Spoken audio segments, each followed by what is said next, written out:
Premier Automotive Group is making a difference in our community.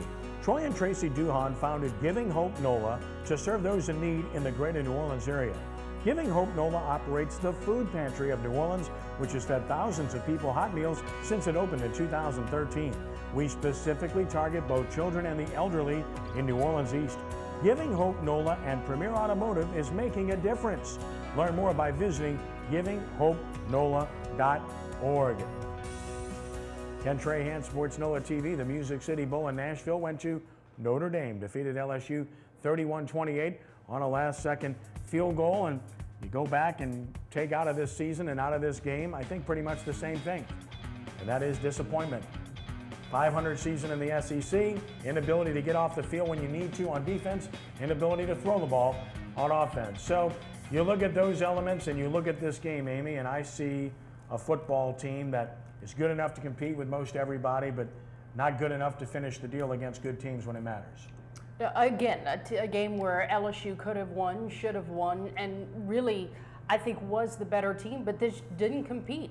Now, there's been a lot of talk as to what exactly the reason was that the defense, ironically, we're used to the offense not showing up, but the defense not showing up in this particular game. Was Chavis's announcement there? Were the players affected by it before they took the field? Who knows what it is, but I'll tell you this, LSU goes out with a whimper in a fashion that is not necessarily indicative of how they played. At least the defense has kept them competitive throughout most of the season.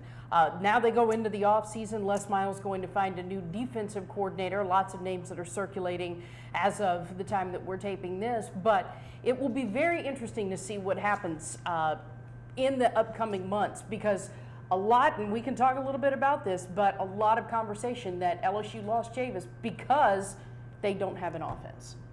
Brian, I think they lost him for that reason, but they lost him because they didn't want him anymore. Right. If they wanted him, they would have kept him. Right. And they made it an impossible offer for him to stay. Right. So it's pretty obvious they weren't going to keep him. Yeah, when you're talking about a program that pays its assistants the most money in college football, you can't tell me that they couldn't have come up with the money. I'm not sure exactly the dynamic. You know, you read a lot and hear a lot and stuff like that, but there's no doubt. Here's the things that and I agree with Amy. I think part of the reasons was the offense, okay, that Chavis perhaps didn't like what was happening on their offensive side, but I think it was more contractual. But I go back to, where's Leonard Fournette? Okay, Leonard Fournette is running the ball down their throats, and he's on the sideline. Once they determine what kind of offense they're finally going to be, they're going to be a lot better football team next year. They've got to determine how are you going to use Leonard Fournette. Well, you can't throw the ball, so you give Leonard Fournette the ball 11 times, Ricky. Right. 11 times. That's despicable. Yeah. It's ridiculous. He touched the ball 13 times in the game and set records, 2 of those on kick returns. And for the life of me, listen, I respect Les Miles. He's done a great job, and I love Frank Wilson. He's a friend. But how they use their running backs, I've said this for a decade now. Yeah. You don't need to be playing 4 guys. That's ridiculous, especially when you have a guy of that magnitude. Jeremy Hill has had a great year in the NFL this year. And last year he's splitting time with Terrence McGee and Kenny Hilliard and Alfred Blue.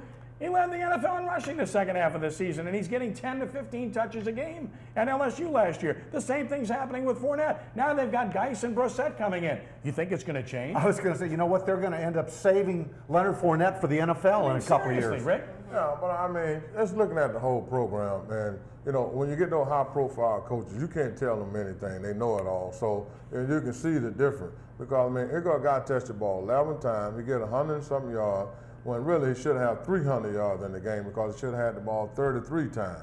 But so I just don't understand what they're doing over there. LSU, I say they need a coordinator, offensive coordinator, which I mean, let's closer to the coaches so he won't get rid of them. But they need a system. And then just looking at the paper and looking at the news, how they still getting young guys to commit to LSU. The best guys in Louisiana, the best football players in the country, they still want to go to LSU.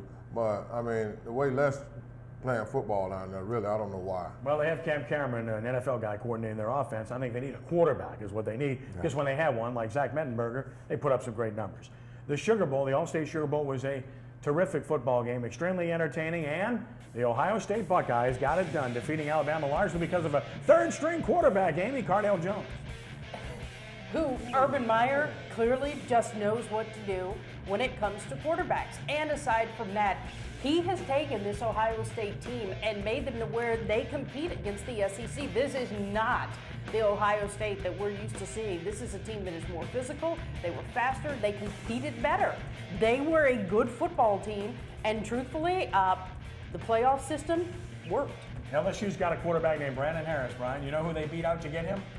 Ohio State. Is that Urban right? Meyer recruited him heavily, wanted him badly. Wow. Can't get on the field at LSU.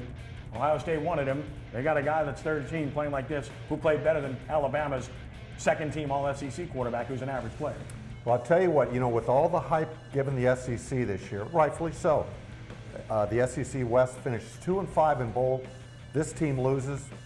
With Jim Harbaugh going into the Big Ten right now, you've got Urban Meyer up there. I mean, the Big Ten's making a comeback here. And look at this. Of course, we talked about that, Ricky.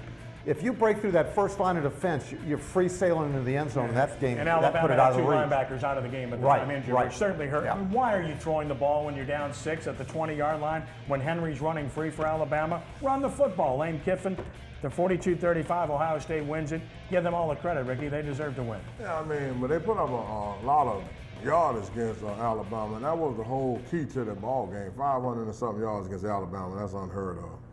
Well, it's 2 straight years, Brian, that Alabama's been trashed. Their defense has been Absolutely. trashed in New Orleans Yeah. in the All-State Sugar Bowl. Oklahoma killed them last year. The number 1 ranked team in college football loses a 21-6 lead. Okay, no, there's something wrong. Okay, they get out coached at halftime for sure, but there's something dreadfully wrong with it. Ricky, why can't people play defense in college football anymore? You look at the bowl games, and I got a story at sportsNOLA.com about it. Teams averaged over 31 points a game in the 38 bowl games played to this point. Can anybody play defense anymore? Well, I mean, Why can't they play defense? Can't, because a lot of times these teams going out there with hurry-up offense, and these defenses just tired and wore out. And you can see the difference. That hurry-up offense had those defense dragging, and Alabama was dragging. I mean, they were trying to substitute guys up front all day. They just didn't have the great players out there, and the secondary was dead-legged. All right, so national championship matchup. It's Ohio State and Oregon coming up next Monday night, and we'll talk about it extensively next week, Amy. But on the surface, at the very least, it looks like another shootout, another high-scoring game, right? It really does, but an entertaining one at that. And frankly, I'm pulling for Oregon in this one. I'm with the Ducks. Brian? I am too. I'm with the Ducks, and Ricky and I got a little side bet on it. But Rick's right. I mean, with the way college football is today, hurry up offense. You get all your top athletes out on the field, and you make that defense wear down. Same thing Philadelphia's trying to do with the Eagles. They're trying to have that fast offense. When we return in just a moment, we'll talk basketball, Pelicans, college basketball, and more as sportsNOLA TV continues.